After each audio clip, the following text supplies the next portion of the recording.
I would like to introduce you to Officer Tyler Llewellyn, Central Precinct overnight shift. Officer Llewellyn. Hello everyone, I'm Officer Llewellyn. Initially we got a shots fired call. I was running zone that night, so I took it. Officer Hosey backed me up. I arrived on scene.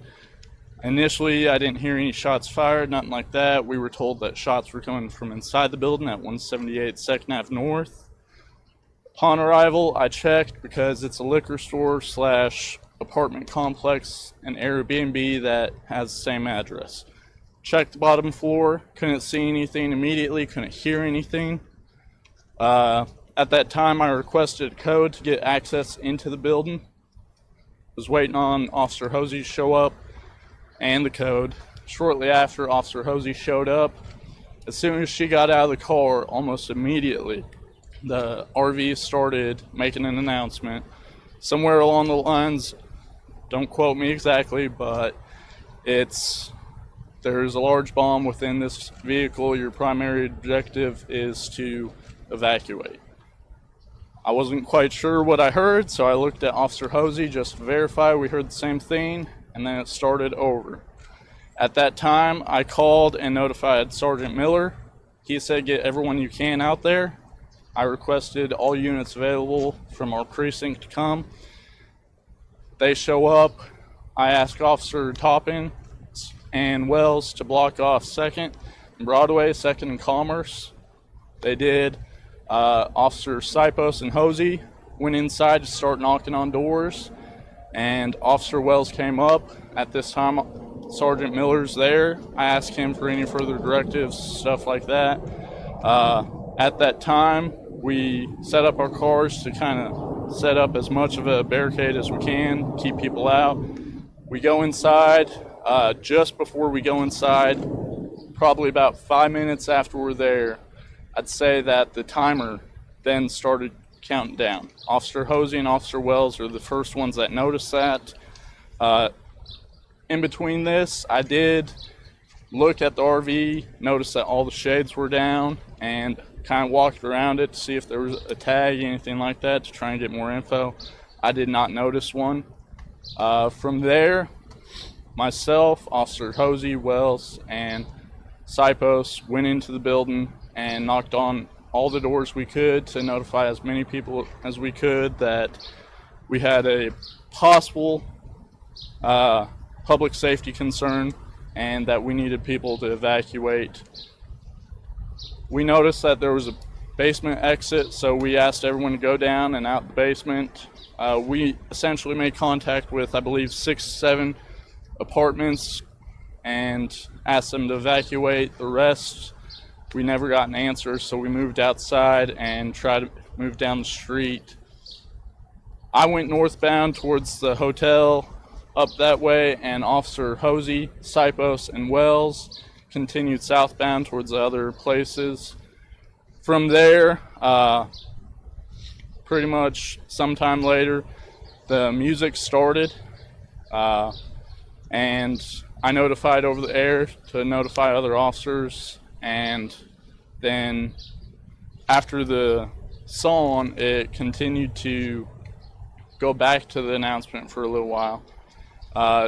After it switched back, I did notice that there was a gentleman and his dog that came out of 217 2nd Avenue North. I noticed him. I went up to him to notify, hey, you need to get inside, notify anyone you can, and please evacuate. Shortly after that, the explosion went off. I got knocked to the ground. I immediately got up. Luckily, no injury, nothing like that. I noticed a gentleman in shock with his dog. I checked on him, got him inside, went back, checked on Sergeant Miller, who was inside his car at the time. He seemed all right. I opened his door. He was cutting his airbag that went off away. Then I ran down, noticed Officer Hosey putting out radio traffic, and I noticed Officer Wells, or Sipos, sorry, to my left. At that point, they seemed okay, so I ran forward into kind of the debris area. I noticed what appeared to be 4 people that came out of, I believe, 178 2nd Avenue North that we weren't able to get contact with. They seemed in shock and in awe of what was going on. At that time, to get their attention, I yelled at them and told them they need to get to safety and run. They took off running northbound on 2nd. I'm not sure where they went from there. From there, I did a quick sweep of the road and everything else, see if I could see anyone else, and I noticed that the other cars were on fire in the area. Wasn't sure if possibly they were going to explode too, so at that time I pulled back and resources started coming to us, and I just assisted the best I could with keeping people back from that point. So that's essentially the role I played, and I'm going to turn it back over. Thank you, Tyler.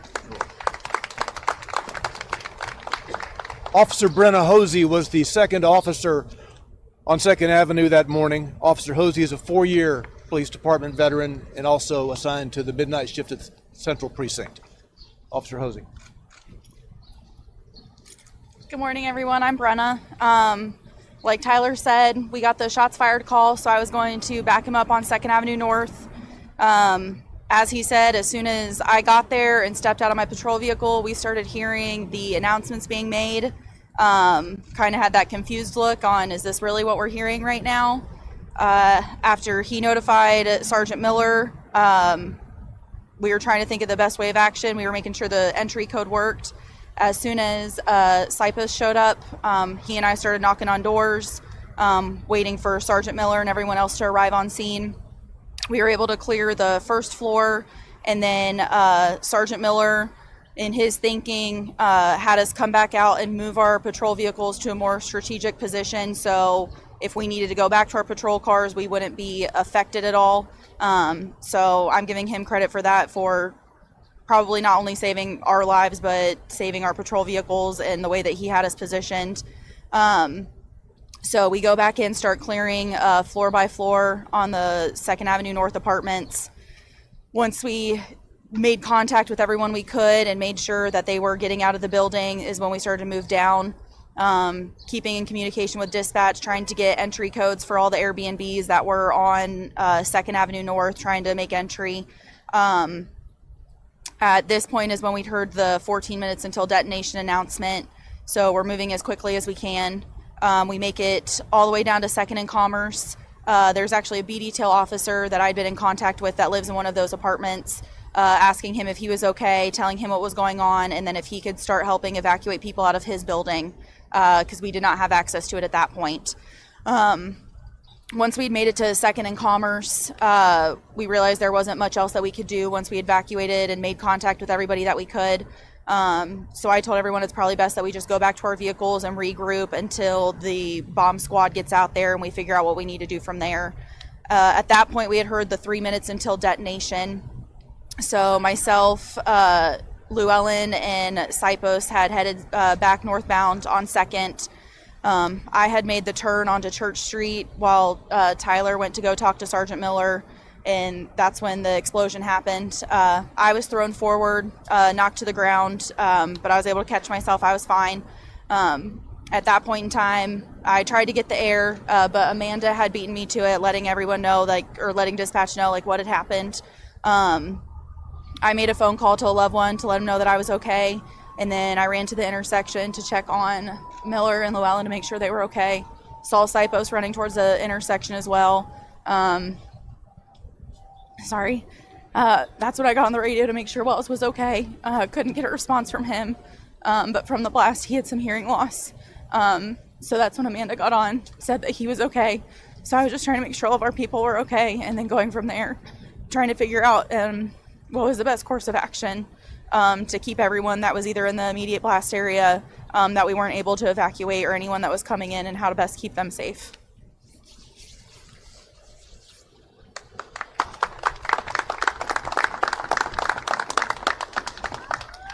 Now I'd like to introduce you to Officer James Wells, also assigned to the Central Precinct midnight shift.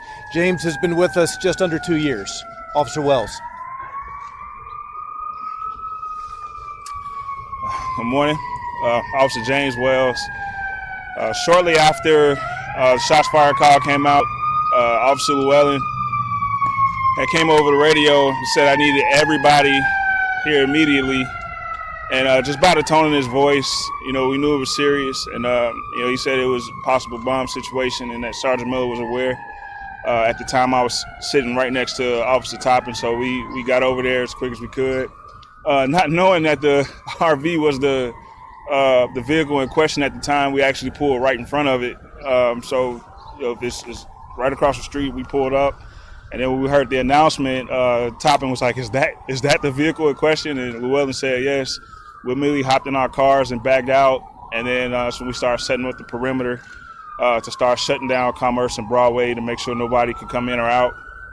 And then Llewellyn called for more people to come help evacuate the building, which I did. At that point is when I heard, you have 14 minutes to evacuate the area. And at that point is when I started to prepare my mind for secondary things to happen. I actually told everybody when we come out to make sure we look at the high ground and the parking garages just in case, as I felt like maybe an active shooter might have followed that, just because it felt at that moment, it felt real and it felt like there was going to be some secondary activity. So every time we came out of the building, we made sure that we were looking around and checking high areas, just making sure nobody was peeking around and looking at us. So we continued to go door to door, trying to get codes from dispatch to get in. We get down to Second and Commerce, and that's when we hear the 3 minutes as we coming out of the building. And at that point, I told them I was going to go back to my car and get my heavy plates, just mentally getting prepared for whatever was about to happen. And so as I'm putting my heavy plates on, Llewellyn tells me that Sergeant Miller told me to pull my car back because I was actually in the intersection at first. So then I pulled my car back in between the buildings, and which is the parking garage, and then Second and Commerce to get out of the blast radius. And at that point, I get out, and I'm starting to go back toward Llewellyn and Hosey. And as I'm getting ready to walk toward them, walking back toward the RV, and this might not be politically correct, but this is my truth. And I literally hear God tell me to turn around and go check on Topping, who was by herself down on Broadway. And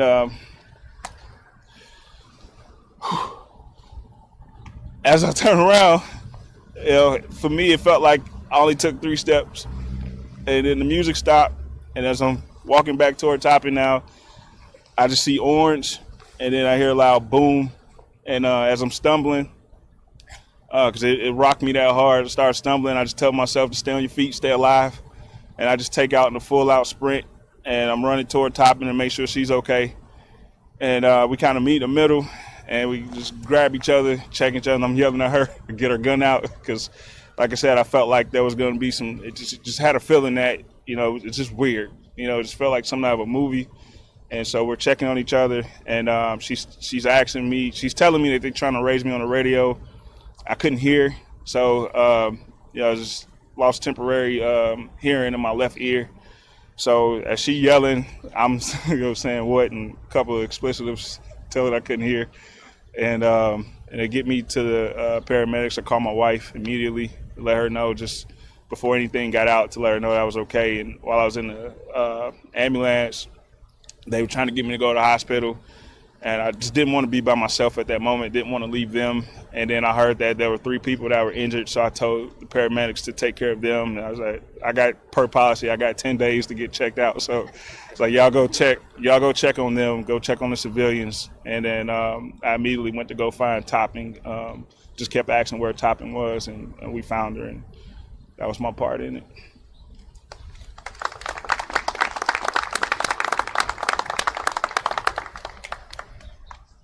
Officer Michael Sipus, assigned to the Central Precinct's midnight shift. Michael's been with us also just under 2 years. Officer Sipus. Thank you.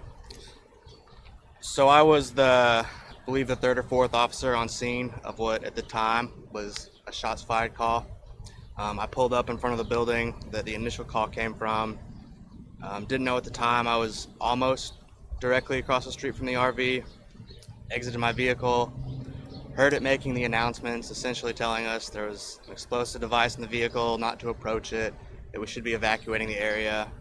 At that point, I moved up the street a little bit, at which point I met up with Officer Llewellyn, Officer Hosey.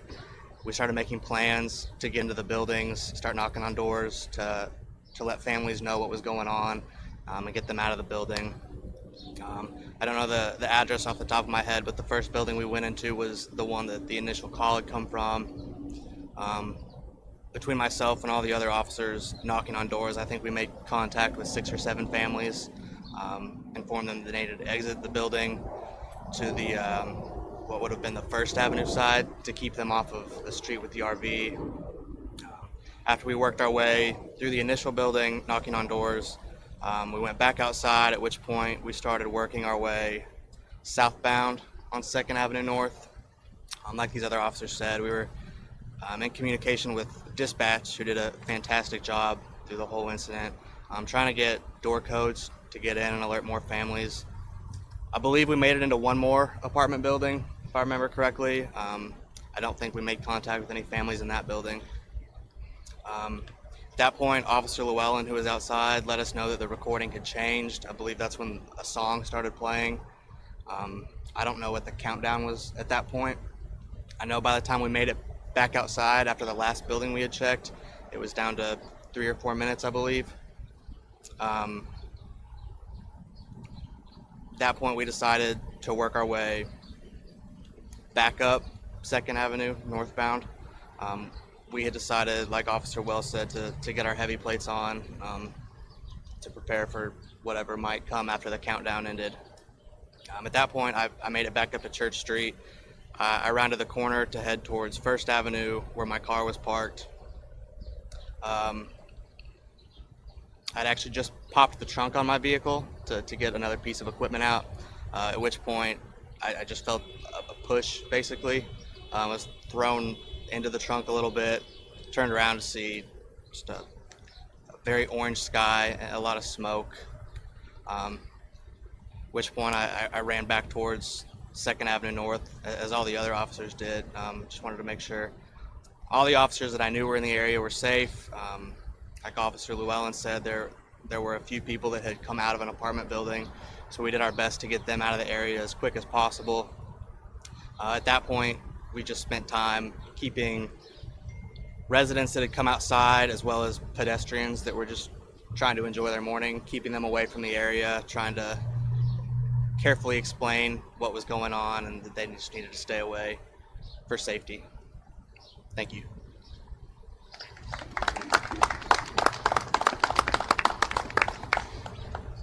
Our 5th officer is Amanda Topping. Amanda has been with us for just under 2 years, also assigned to the Central Precinct's midnight shift.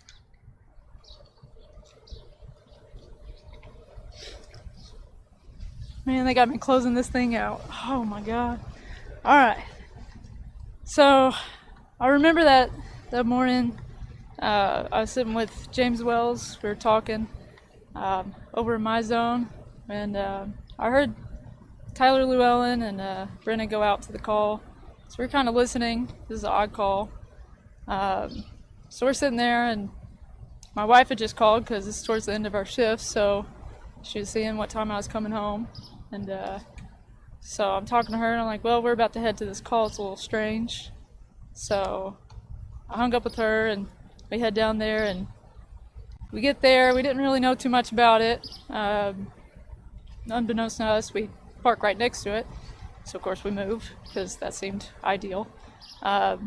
So, I take my car down to 2nd and Broadway, and, Sergeant Miller wanted me to stay down there to help with, because, pedestrian traffic on Broadway, and, the buses were starting to do their routes and stuff.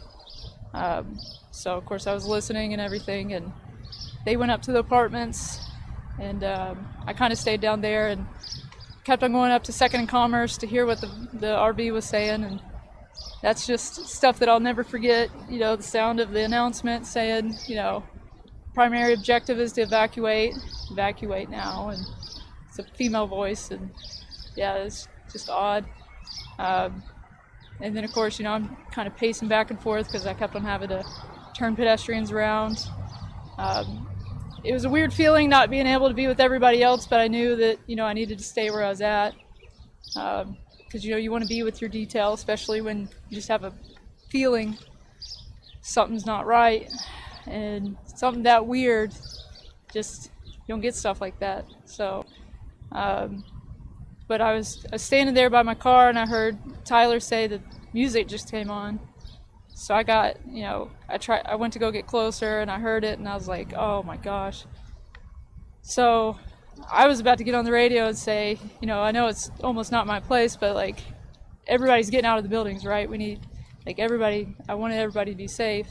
But then I saw a group of them, which couldn't really tell, but I was assuming was Brenna and Sipos and Tyler, walk around the RV back towards their cars. So I kind of saw them. And I started walking up to 2nd and Commerce because I wanted to talk to them. I wanted to know, like, do we need to go to more buildings? What do we need to do? I was just getting really antsy. And I just talked to my wife again, just told her that things were just really strange. And so, but as I'm walking towards them on the right side of the road, the right side of 2nd, I see Wells at his car. And I was like, well, he's closer, and I'll go talk to him, see what we need to do. So I don't know what told me to do this. It was really weird, but I decided to change my direction, go on the other side of the road, start walking towards Wells. So as I start walking towards him, he starts walking towards me. You can see on the camera too, the footage, I've seen it. And I told him I didn't think anybody'd ever believe him, how close he was. And I was probably about 10 steps away from him, 15.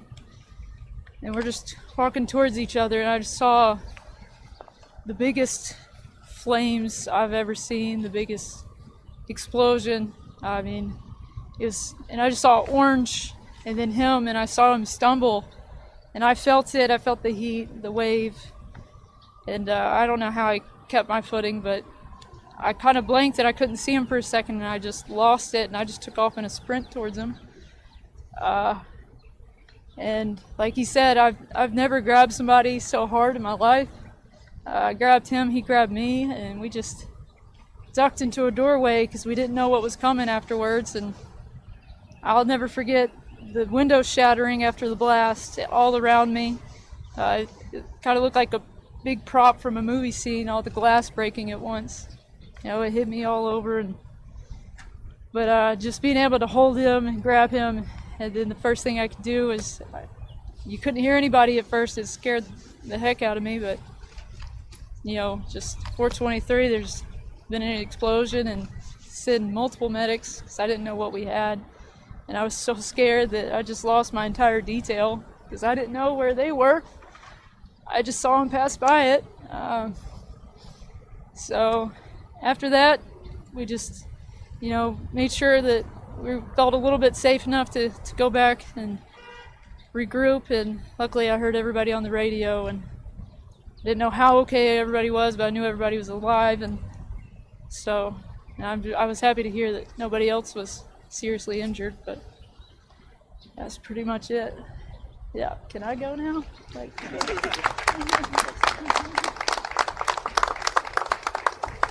All right, these officers have agreed to take just a few questions. Please, if you have a specific officer you want to ask of, identify that, or if you don't have a specific officer, we'll try to find the best one. That's where the bomb squad was? The Metro bomb squad, were they on the way? Yes, the bomb squad was on the way. The bomb squad had been requested, and they were on the way. Ma'am, right here. Oh, yes. When you described that there were shades on the RV, were there shades at the front as well? Did you ever see a person in or around? Sir Llewellyn. Yes, ma'am. The front had a shade as well to keep view completely obstructed. All the shades on the back windows were down as well, so you couldn't see in at all. I didn't see any person in or around it at all. When I first arrived, I did notice RV, but with it being Christmas, I was like, maybe they're just visiting family and parked there. So I didn't pay much attention to it, but I did not notice anyone outside around it either when I first arrived. To my recollection, I went around behind it, just double check after the announcement started to see if we could get a tag for more information and stuff like that. I did not notice a tag anywhere. I didn't notice any kind of bracket for a tag even. So, unfortunately, couldn't give more information. Yes, what I specifically remember, and we found out later, what I remembered was downtown where the lights shine bright. Later, the ATF agent I spoke to pulled it up, and it's downtown by Petulia Clark was the specific song that was played.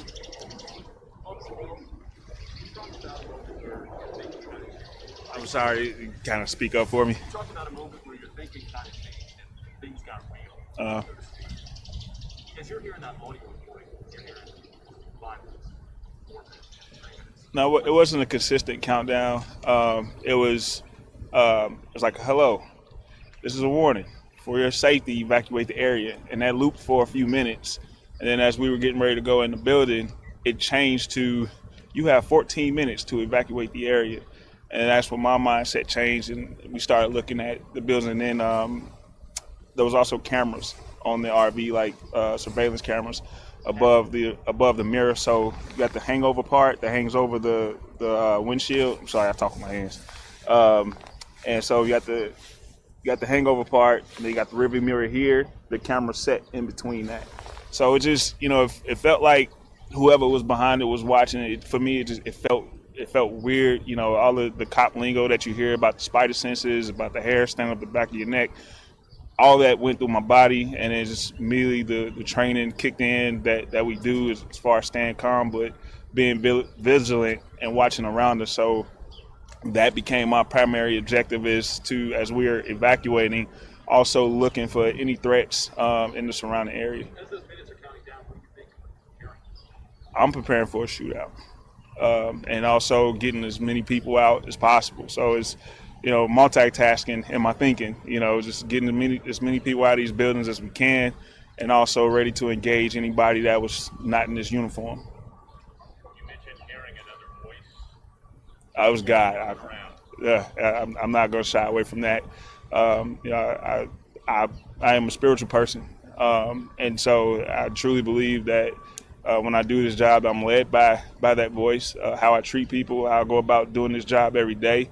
That's what guides me, and I truly believe that that's what guided me in that sense, because I was literally getting ready to walk back toward that RV, and you watch the video, you can see that moment of clarity for me when I heard God say, "Go and check on topping." And so I was peeking around, looking like this, and then it's like, "No, turn around, go check on topping." And so I turn around and start walking in the opposite direction, and then 3 seconds later, boom. So, I'm not going to shy away from that, because that's what saved my life. That's what got me to see my kids and my wife on Christmas. And good to see you has a completely different meaning for me now. So.